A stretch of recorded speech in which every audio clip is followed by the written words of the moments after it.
les membres du corps des anciens, messieurs et madame, les membres du corps des diaconesses et des diacres, messieurs et madame, les membres des différentes structures de l'Église, chers époux, chers enfants, chers invités.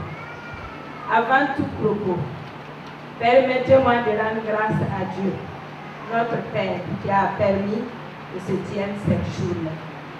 C'est pour moi une joie immense de prendre la parole au nom de toutes les femmes de TGV pour vous souhaiter la bienvenue à cette journée de l'ASC placée sous le thème principal tiré dans 2 Corinthiens 13, 11 qui dit ceci: soyez dans la joie, perfectionnez-vous, consolez-vous, ayez les mêmes sentiments et vivez en paix. Notre conférencière, le vendredi, a encore redéfini notre thème principal comme suit, et je cite, les conditions d'une vie communautaire agréable à Dieu. Et notre sous-thème, le feu brûlera continuellement sur l'autel et il ne s'éteindra point, tiré dans Lévitique 6, 6. Nous vous remercions infiniment d'avoir été des nôtres ce matin. Cela témoigne l'intérêt que vous accordez aux activités des différentes structures de l'Église. Que Dieu vous bénisse pour l'honneur que vous faites à cette journée. Nous avons eu à mener des activités cette année et nous n'allons pas citer. Et je demande à Dieu Tout-Puissant de bénir davantage toute l'Église et toutes les femmes pour leur participation financière et physique pendant toutes ces différentes activités. Nous prenons l'engagement cette année, comme notre thème principal le demande, d'avoir des conditions d'une vie communautaire qui seront agréables à Dieu. Ainsi dit, nous allons travailler à être dans la joie, à nous perfectionner, c'est-à-dire à rechercher la maturité spirituelle, à nous consoler les uns les autres, à avoir un même sentiment et à vivre en paix avec nous-mêmes, avec les autres et avec notre Dieu, à travers nos activités comme l'intercession, les enseignements, les visites à domicile, les sorties récréatives, les visites d'église sœurs et ainsi de suite. Et ainsi, en plus d'autres échanges d'expériences dans un cadre sain. Femmes de TGV, ensemble, nous avons choisi un slogan qui nous interpelle toutes. Ouvrières du Christ, femmes vertueuses, nous le sommes. Nous ne voulons pas seulement réciter ce slogan, mais nous voulons demander à Dieu le Père, à Dieu le Fils et à Dieu le Saint-Esprit de nous aider, que cela soit une réalité dans nos vies et dans nos familles.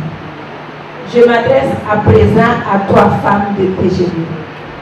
Femmes, ta présence pendant les cultes et les différentes activités de l'Église, et surtout les activités de l'ASC, illumine les autres. Ta joie de vivre pendant les cultes égaye toute l'Église, qui n'a donc plus le droit de venir en retard, à plus forte raison de t'absenter pendant ces cultes et ces différentes activités. Tu as la lourde tâche et mission d'exhorter, de conseiller. C'est toujours aux femmes de TGV que je parle. Vous avez la lourde tâche et la mission d'exhorter, de conseiller, d'encourager, de soutenir, de fortifier, de réconcilier toutes les femmes et même tous les membres de l'Église.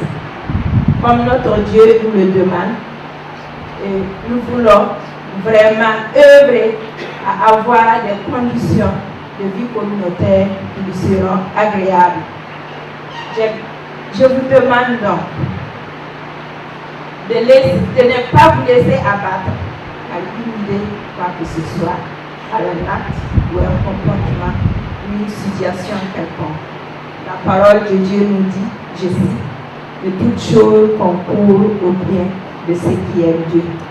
Par ailleurs, je demande à Dieu le Père de te donner chaque jour la force de faire ce que tu dois faire pour lui tous les jours. Je termine en rappelant nos ressources financières qui sont composées comme suit.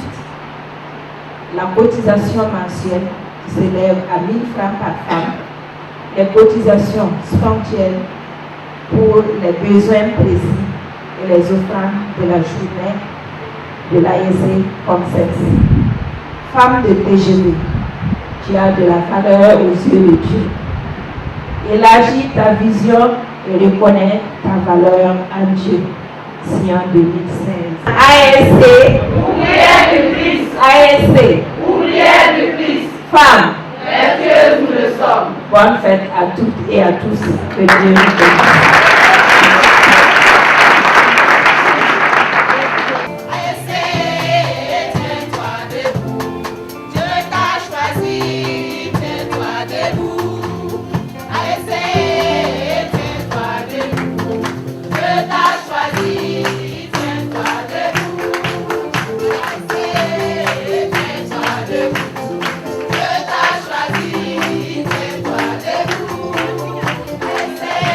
Yeah.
Gloire à Dieu pour sa paix dans mon cœur.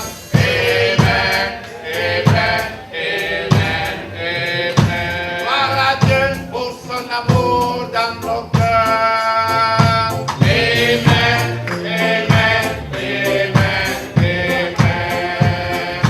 Comme ça, il est dit, when I'm bien, amen.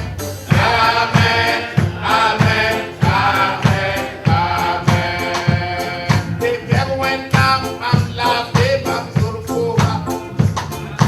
Amen, amen, amen, amen. Everyone now I'm no longer so full. Amen, amen, amen, amen. When I say, praise the Lord, they say, amen. Amen, amen, amen, amen. Praise the Lord, Jesus, Lord, they say, amen. Amen, amen, amen, amen. Amen,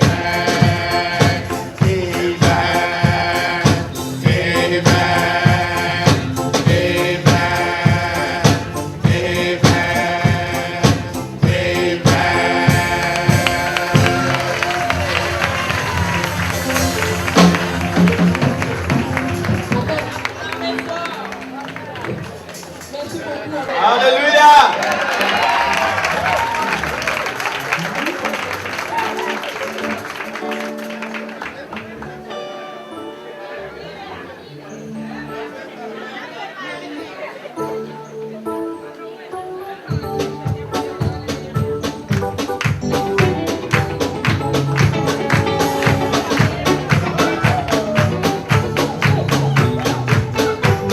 Alléluia.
Tout le monde peut parler.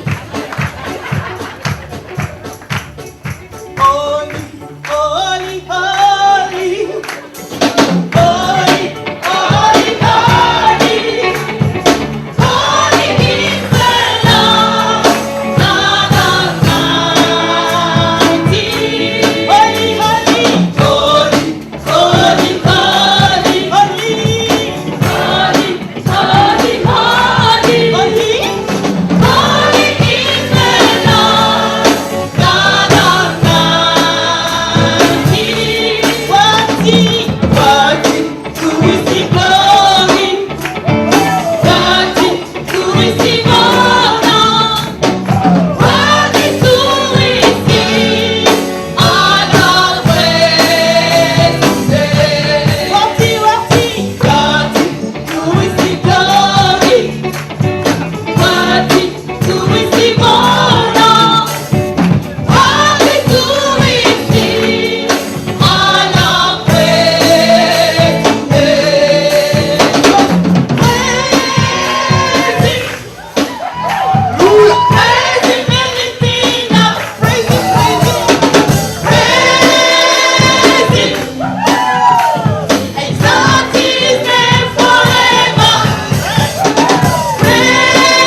pressé. Ça finit comme ça.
C'est-à-dire rendre plus ce qui est affecté par le péché.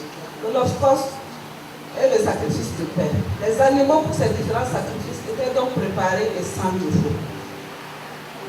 Pardon, au verset 8 à 14, dit ceci. Il parle de la purification et l'offrande par les sacrificateurs. Une procédure était instituée et constituait d'abord à offrir les sacrifices de purification purification et de l'horoscope pour les bergers. Entendu par les responsables religieux, ensuite la purification et l'horoscope pour le peuple, ce qui correspond à la fête annuelle des expiations. Frères et sœurs, nous sommes donc en présence des formes les plus élémentaires de sacrifice et de préparation des horoscopes. Le verset 15 à 21 parle de la purification, l'offrande, de l'horoscope et des sacrifices de paix pour le peuple. Aaron, sans doute assisté de ses fils, fit la purification et offrit de l'horoscope pour toute l'assemblée. Le verset 22 à 24 parle de l'approbation divine. Frères et sœurs, en approbation des sacrifices ainsi offerts, la gloire de l'Éternel apparut à tout le peuple, le fait sortir de devant l'Éternel et consumant l'horoscope et les graisses. En réponse à la manifestation divine, la communauté poussa des cris de joie et se jeta face contre terre. Ainsi, le service sacerdotal venait d'être inauguré avec l'approbation divine. Que Dieu soit loué et que sa présence nous remplit continuellement de joie. Amen. Que Dieu bénisse la lecture de la parole et que nous puissions sacrifier, c'est-à-dire le servir de tout notre cœur et âme dans nos vies quotidiennes. Soyez richement bénis. Il y a des gens qui sont convertis, mais ils ont oublié de dire à leur visage qu'ils sont convertis. Amen. Un chrétien triste est un triste chrétien. Et quand nous venons dans la présence de Dieu, il n'y a pas de raison que nous ne soyons pas remplis de joie, comme nous venons de le lire. Le peuple était rempli de joie. Amen. À cause de la présence de Dieu. Ce n'est pas à cause de quelqu'un, c'est à cause de la présence de Dieu. Que le Seigneur nous bénisse. L'oratrice du jour n'est plus à présenter. Je l'ai dit, la révérende Johanna Iboudo n'est qu'à Boré, parce que c'est ma maman à moi, privée. Elle est, comme elle a rendu témoignage vendredi, peut-être qu'elle ne va pas le répéter, c'est pourquoi je le dis. Eh bien, elle a été inspirée par le Seigneur. Le Seigneur lui a parlé en lui disant, forme-toi pour pouvoir aider les femmes. Et c'est ce qu'elle a fait. Elle a fait l'Angleterre. Ensuite, revenue ici, elle a fait Logos, où elle a une maîtrise en théologie. Mais auparavant, elle a fait l'université de Ouagadougou, où elle a une maîtrise en lettres modernes. Et elle est une doctorante, donc elle se prépare, elle est inscrite en programme de doctorat, elle se prépare pour son doctorat en théologie. C'est une femme d'expérience, mais c'est surtout une femme qui aime le Seigneur et qui veut servir le Seigneur d'une manière ou d'une autre. Que le Seigneur vous bénisse. Nous allons prier pour elle. Seigneur notre Dieu, nous te disons merci. Nous te disons merci parce que nous sommes à tes pieds et qu'il y a le Saint-Esprit, celui qui a inspiré les auteurs, qui peut nous inspirer aujourd'hui, prédicateurs, pour transmettre les vérités divines, soit avec ta servante Seigneur. Seigneur, tu es vivant, tu es puissant. Et nous allons ressortir de ces lieux en nous disant, nous avons entendu la voix du Seigneur et nous allons obéir à la voix du Seigneur. Merci de le faire au nom de Jésus-Christ. Amen.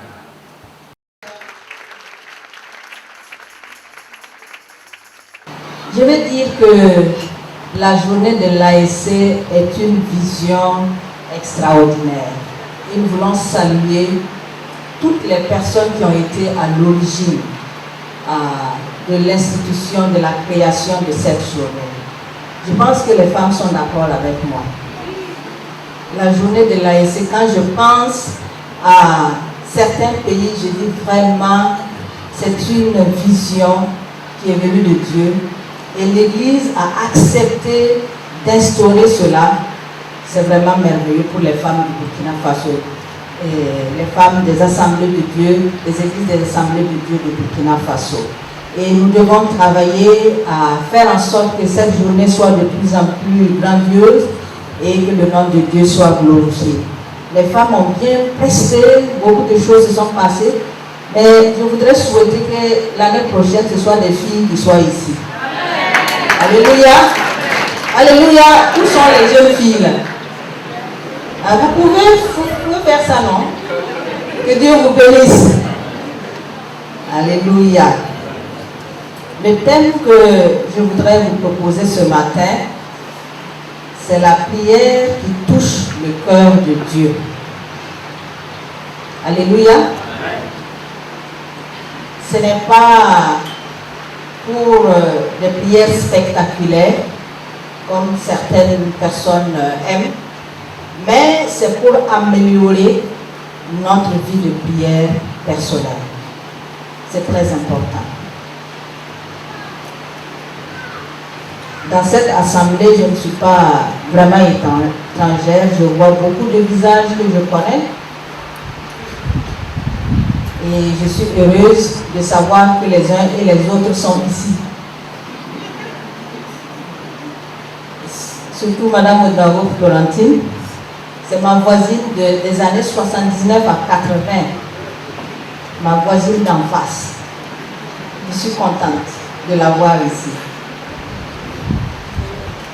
Notre lecture de base, c'est Marc chapitre 11, versets 22 à 26. Marc chapitre 11, l'évangile de Marc chapitre 11, versets 22 à 26.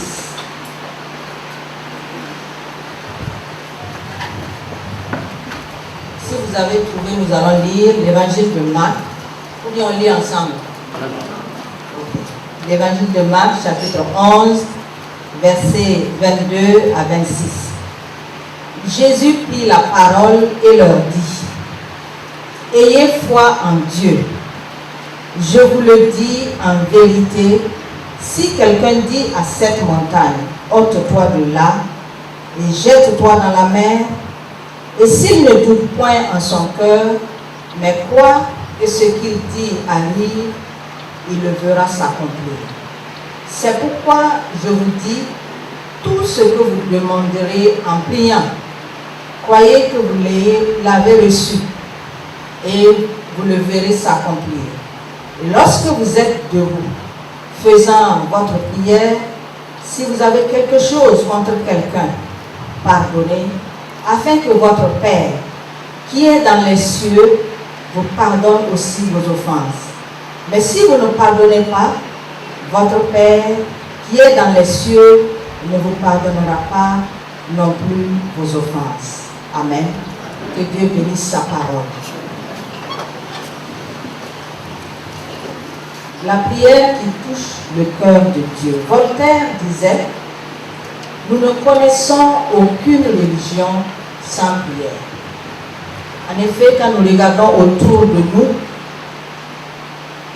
nous voyons que toutes les religions prient. Il y en a même qui ont des nombres de foi qu'il faut respecter. Il y en a qui ont des manières qu'il faut respecter. Toutes les religions donc prient. Mais quelle est la prière qui touche le cœur de Dieu? Comme je le disais, c'est pour nous encourager, surtout nous les femmes, qui sommes les piliers de nos foyers, piliers des églises, de la nation en termes de prière. Je pense que les hommes ne vont pas être offensés si je dis ça. C'est la vérité, n'est-ce pas? C'est la vérité. C'est pour les encourager à développer chacune une vie de prière qui porte des fruits. Nous allons voir 3 points. Le premier point, qu'est-ce que la prière?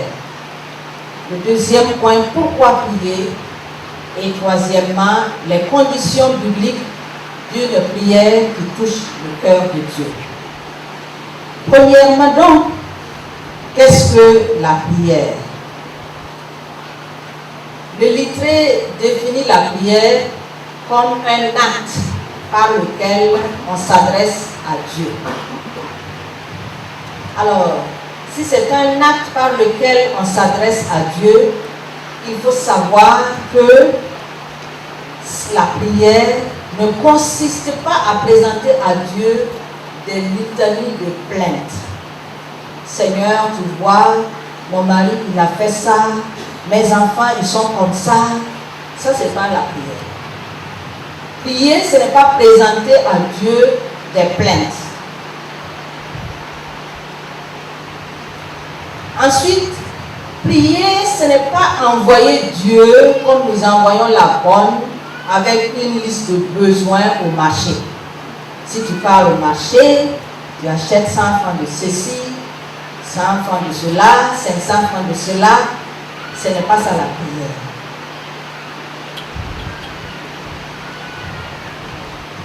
La prière non plus, ce n'est pas obliger Dieu à faire notre volonté. Mais c'est nous qui devons faire la volonté de Dieu. Il y en a qui choisissent ce qu'ils veulent et qui veulent que Dieu rentre dans ce que eux ils veulent. Ça, ce n'est pas la prière.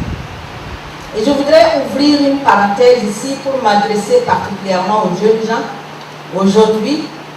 Parce que quand on est jeune, on veut forcer Dieu à rentrer dans ses projets. On ne veut pas suivre les projets de Dieu, les plans de Dieu, mais plutôt ce que nous avons comme projet, ce que nous avons comme plan. Je donne mon propre témoignage. Quand j'étais en classe de terminale, et j'avais fait mon programme. Je voulais, après le bac, et faire la philosophie. Et à l'époque, si vous choisissez de faire la philosophie, vous ne faites pas les études à l'université de Ouaga. Donc, moi, j'ai choisi d'aller à Montpellier. Donc, je voulais philosophie et je voulais faire les études à Montpellier. Ça, c'était mon choix. Et le bac s'est passé, j'ai fini toutes les épreuves et le lendemain des épreuves, j'ai fait un accident. Je me suis retrouvée inconsciente à l'hôpital Yalagno. Et quand j'ai ouvert les yeux, et j'ai vu ma tutrice, Madame Odraogo, elle m'a dit, je suis en train de chercher les médecins pour avoir un certificat médical pour toi. Parce que si tu dois aller au deuxième tour, il faut que cela puisse se préparer maintenant. Et je lui ai dit, je n'irai pas au second tour. Je dis, je suis consciente que je dois avoir le bac du coup ou je ne l'ai pas. Et effectivement, je n'ai pas eu le bac. Je savais que l'accident était causé pour arrêter mon projet de Montpellier. Je ne sais pas ce qu'il y avait dedans, mais j'ai su. Dieu a parlé à mon esprit et j'ai su que ce bac, j'ai échoué. Ce n'est pas que j'étais mauvaise élève, j'ai échoué. Et la directrice s'est déplacée pour venir chez moi parce qu'elle avait peur que je me fasse du mal. Parce que j'ai échoué au bac, étant parmi les meilleurs élèves. J'ai dit, c'était une soeur, c'était à Colonaba, j'ai dit, ma soeur, je savais que j'allais échouer quand j'ai fait l'accident. C'est pour dire ce matin, s'il y a des jeunes filles, des jeunes garçons, vous avez fait vos projets et vous voulez que Dieu rentre dans votre projet, dites seulement, Seigneur, ma vie t'appartient. Fais de moi ce que tu veux. Et vous allez voir que les choses vont aller rapidement pour vous, vous allez réussir, vous n'allez pas vous mettre en retard. Si vous voulez que Dieu fasse ce que vous voulez, peut-être que je ne souhaite pas que vous passiez par un accident comme moi, parce que ce n'était pas facile, mais vous vous mettez en retard. Donc la prière, ce n'est pas obliger Dieu à faire notre volonté, mais c'est nous qui devons faire la volonté de Dieu. Je ferme la parenthèse. Qu'est-ce que la prière? La prière, c'est la seule porte, la seule puissance qui ouvre les portes des cieux et qui ferme les portes de Satan. Parce que la prière touche le cœur de Dieu. Alléluia. Le 23 avril, je méditais sur la prière et j'ai pu formuler cette pensée sur la prière. La prière est la communion de notre esprit avec Dieu par l'intermédiaire de son esprit. Elle nous permet d'entrer dans une profonde intimité avec Dieu, laquelle nous procure assurance et paix parce que nous sommes convaincus qu'il nous écoute. Alléluia. Voici ce que c'est que la prière. Maintenant, pourquoi prier? Il y en a qui se demandent pourquoi prier. Dans 1 Samuel chapitre 12, verset 23, où il est dit: loin de moi aussi de pécher contre l'Éternel, de cesser de prier pour vous. Ces paroles nous montrent que l'absence de prière est un péché. Samuel a dit: loin de moi. Loin de moi. Si nous arrêtons de prier, nous péchons contre Dieu. Que Dieu nous aide donc afin que nous n'arrêtons jamais de prier. Nous devons prier aussi parce que dans le Nouveau Testament ou dans l'Ancien Testament, nous avons vu des hommes, des femmes qui ont prié. Moïse a prié, il a eu des victoires. Élie a prié, le prophète Élie. Il a prié et les prophètes de Baal ont connu la défaite. Alléluia. Le même Élie a prié et a bloqué l'économie d'une nation en arrêtant la pluie.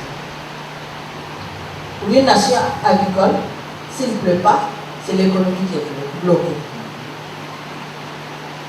Josaphat a prié et les armées ennemies se sont entretenues. Pourquoi devons-nous prier? Nous devons prier parce que c'est comme une obligation pour nous de prier. Quand nous regardons dans Matthieu chapitre 6, tout le chapitre 6, on dit lorsque vous priez, lorsque vous jeûnez, lorsque vous faites des aumônes. Ce n'est pas si vous priez, ce n'est pas si vous jeûnez, ce n'est pas si vous faites des aumônes. Ce sont des choses pour le chrétien, c'est normal. Lorsque vous priez. Et Jean-Baptiste Massillon a dit: le chrétien est un homme de prière. Son origine, sa situation, sa nature, ses besoins, sa demeure, tout l'avertit qu'il faut prier. Nous sommes obligés de prier. Tout nous avertit que nous devons prier. Pourquoi devons-nous prier? Nous devons prier parce que le Seigneur Jésus lui-même a prié. N'est-ce pas? C'est la prière qui lui a donné la force de vaincre Satan après son jeûne de 40 jours. C'est la prière qui l'a protégé de tous les mauvais plans des pharisiens. Si le Seigneur Jésus a prié, nous devons prier. Vous voyez, l'absence de prière a fait que aujourd'hui, de nombreux chrétiens sont obligés de vivre dans des compromis. On veut être à l'église et en même temps, on veut être avec les forces occultes. C'est l'absence de prière qui nous amène dans cette situation. Si nous vivons dans la prière et que la puissance de Dieu se manifeste dans nos vies, nous n'avons pas à négocier encore avec cette force occulte-là. Parce que certains d'entre nous, nous avons quitté là-bas, venir à Jésus, pourquoi encore faut-il aller se compromettre dans des choses que nous avons quittées? Donc nous devons prier parce que l'absence de prière, c'est un péché. Troisièmement maintenant, les conditions d'une prière qui touche le cœur de Dieu. Les conditions bibliques d'une prière qui touche le cœur de Dieu. Dans ce que nous avons lu dans l'évangile de Marc au chapitre 11, la première condition que nous pouvons relever, c'est de demander. Il faut demander.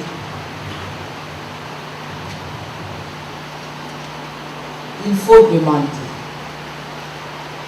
Dieu, c'est vrai, c'est lui qui nous a créés, il nous connaît, il sait quand nous nous levons avant même que nous nous asseyons, il sait tout.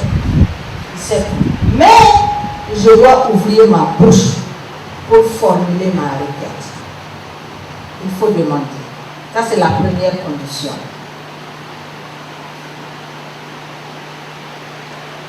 Il faut parler. Parce que Dieu lui-même, il a parlé pour créer le ciel et la terre. Le pasteur disait tout à l'heure,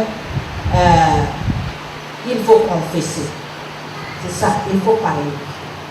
Dans le psaume 39, verset 9, il dit, car il dit et la chose arrive. Il ordonne et elle existe. Et c'est ça que Dieu, c'est ce chemin-là que Dieu veut que nous suivions. Il dit, il ordonne. Nous aussi, nous devons dire, nous devons parler. La deuxième condition, c'est de demander au nom de Jésus. Jésus lui-même a dit de demander en son nom. Demandez au Père en mon nom. Il faut demander au nom de Jésus. Quand nous regardons dans le livre des Actes au chapitre 3, quand Pierre et Jean ont guéri le paralytique, on va regarder Actes chapitre 3.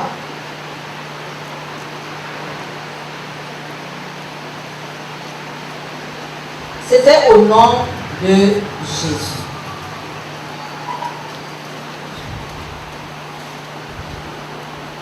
Au verset 6, il est dit, alors Pierre lui dit, je n'ai ni argent ni or, mais ce que j'ai, je te le donne. Au nom de Jésus-Christ de Nazareth, lève-toi et marche. Et si nous regardons plus loin, au verset 16, il est dit, c'est par la foi en son nom. C'est par la foi en son nom que son nom a raffermi celui que vous voyez et connaissez. C'est la foi qui lui a donné à cet homme cette entière guérison en présence de vous tous. Alléluia. Amen. Et plus loin, vous allez voir qu'à cause du nom de Jésus, ils ont été emprisonnés. C'est pour montrer la puissance qu'il y a dans le nom de Jésus et que nous devons prier au nom de Jésus. Troisièmement, nous avons dit, premièrement, demander au nom de Jésus, demander selon la volonté de Dieu. Troisièmement, nous devons demander selon la volonté de Dieu. 1 Jean 5, verset 14, nous parle de la volonté de Dieu. Pour plusieurs personnes, la volonté de Dieu est mystérieuse. La volonté de Dieu est cachée. Mais je dis non, la volonté de Dieu n'est pas cachée. La volonté de Dieu se trouve dans sa parole. Si nous faisons ce que la parole de Dieu nous dit, c'est ainsi sa volonté. La parole de Dieu nous dit de faire ceci, c'est ainsi sa volonté. La parole de Dieu veut que nous soyons en bonne santé, c'est sa volonté. La parole de Dieu veut que nous soyons prospères, c'est sa volonté. Et si nous demandons dans ce sens, ça marche. Mais, si vous priez pour prendre la femme du pasteur du Pama, ça c'est pas la volonté de Dieu. Ça c'est pas la volonté de Dieu.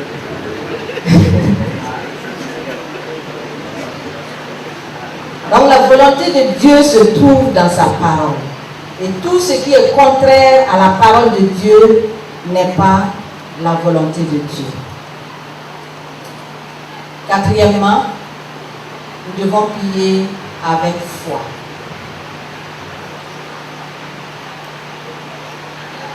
L'évangéliste Marc a commencé en disant « Ayez foi en Dieu ». Nous devons prier avec foi. La foi crée un environnement où le miracle peut se produire. La foi crée l'environnement où le miracle peut se produire. Sans la foi, le miracle ne peut pas se produire. Donc nous devons prier avec foi. Cinquièmement, nous devons prier avec précision. Nous devons prier avec précision. C'est pourquoi dans la prière que nous récitons, notre Père qui est aux cieux, il dit, donne-nous aujourd'hui notre pain quotidien. C'est précis. Jésus même a enseigné qu'il fallait prier avec précision. Nous devons être précis dans nos prières. C'est quoi je veux exactement. Et il faut dire cela avec précision.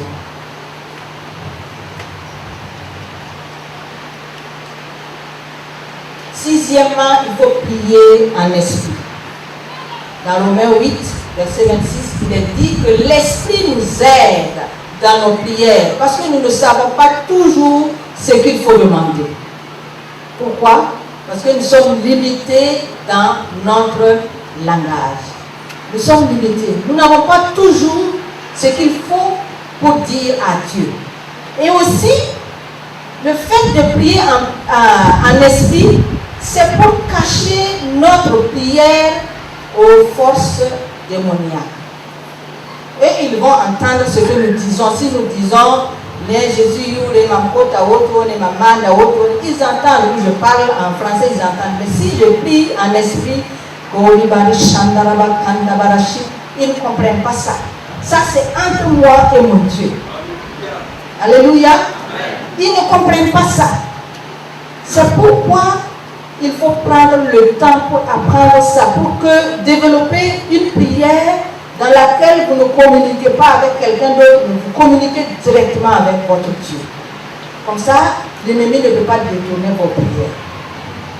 Vous voyez que dans le livre de Daniel, Daniel a prié et on a dit, dès qu'il s'est mis à genoux, la réponse venait.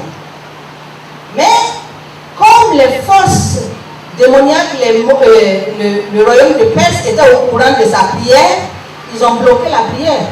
Ils ont bloqué la requête pendant 21 jours. N'est-ce pas? Nous sommes appelés à prier en esprit. Et nous devons... C'est ça aussi qui montre notre maturité spirituelle. De prendre le temps et de prier en esprit. Que le Seigneur nous aide afin que nous ne disions pas que le temps du Saint-Esprit est passé. Ceux qui pensent comme ça, ils se mettent en retard. Ceux qui pensent comme ça, il y a vraiment beaucoup de choses que vous ratez. Le temps du Saint-Esprit, c'est pour nous aujourd'hui. Le prophète Joël a dit, vos fils et vos filles prophétiseront. Et si c'est au temps de Joël, nous sommes les fils et les filles, et nous devons prophétiser. Et nous devons parler en langue. C'est ça qui va nous aider à faire la différence dans notre vie chrétienne. Prions en esprit. Prions en esprit. Quand vous êtes baptisé du Saint-Esprit, votre parler en langue, utilisez-le et développez-le pour continuer de parler et de prier en esprit et communiquer efficacement avec votre Dieu. Septièmement, quand nous demandons, nous devons nous assurer, quand nous prions, nous devons nous assurer que nous avons fait la paix avec les autres. Vous ne pouvez pas venir demander à Dieu de faire quelque chose pour vous, alors que dans votre cœur là, vous souhaitez que la foudre tombe sur quelqu'un. Ça ne marche pas. Dieu ne va pas vous écouter. Si nous voulons qu'il nous écoute et si nous voulons qu'il nous exauce, pardonnons, pardonnons, pardonnons et pardonnons encore. C'est une condition biblique si nous voulons que notre prière touche le cœur de Dieu. Alléluia. Alléluia. Et enfin, demandons en nous appuyant sur la parole de Dieu. Quand nous nous appuyons sur la parole de Dieu, ça nous donne plus de confiance. Il y a des sujets pour lesquels nous pouvons nous appuyer sur la parole de Dieu. Et nous allons prendre des exemples. Vous avez besoin, par exemple, de délivrance. Regardons dans le psaume 18. Psaume 18.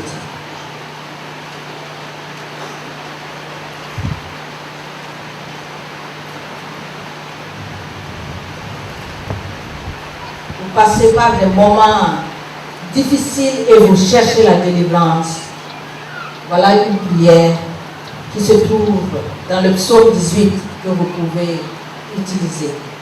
Et quand vous utilisez la parole de Dieu, il faut personnaliser la prière.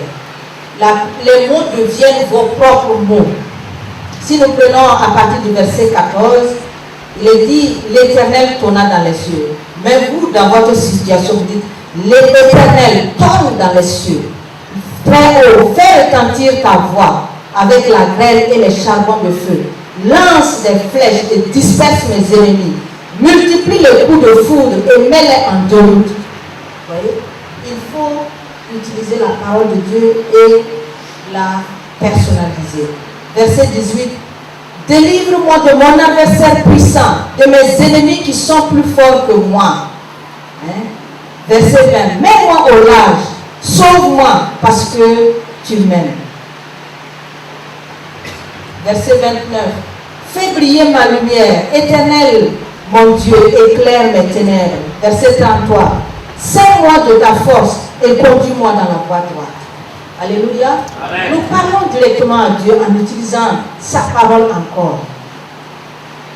Si vous êtes, vous avez connu des moments de défaite et vous voulez prier maintenant par rapport à cela, prenons le psaume 90.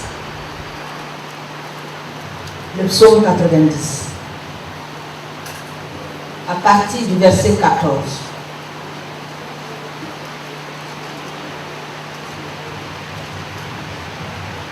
C'est pour que plus jamais vous ne connaissiez la défaite et aussi que ça prépare pour vos enfants. Verset 14 dit, rassasie-moi chaque matin. Là il est dit nous, mais moi je prie pour moi-même.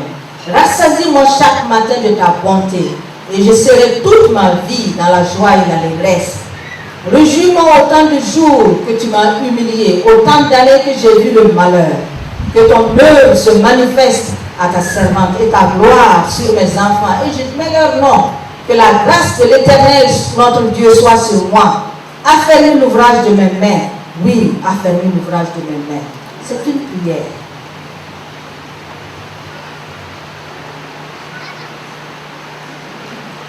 Une autre prière que je vais vous donner aussi, dans Ésaïe 60. Ésaïe 60, versets 19 et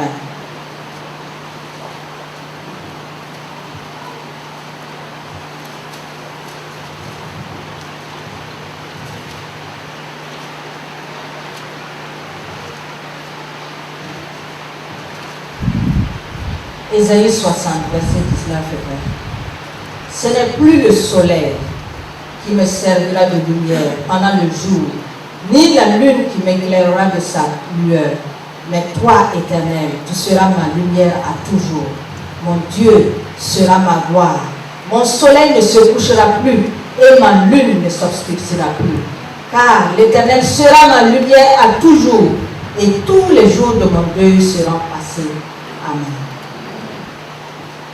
Bien-aimés dans le Seigneur, comme je le disais, nous sommes des chrétiens, nous sommes des enfants de Dieu, nous sommes appelés à prier.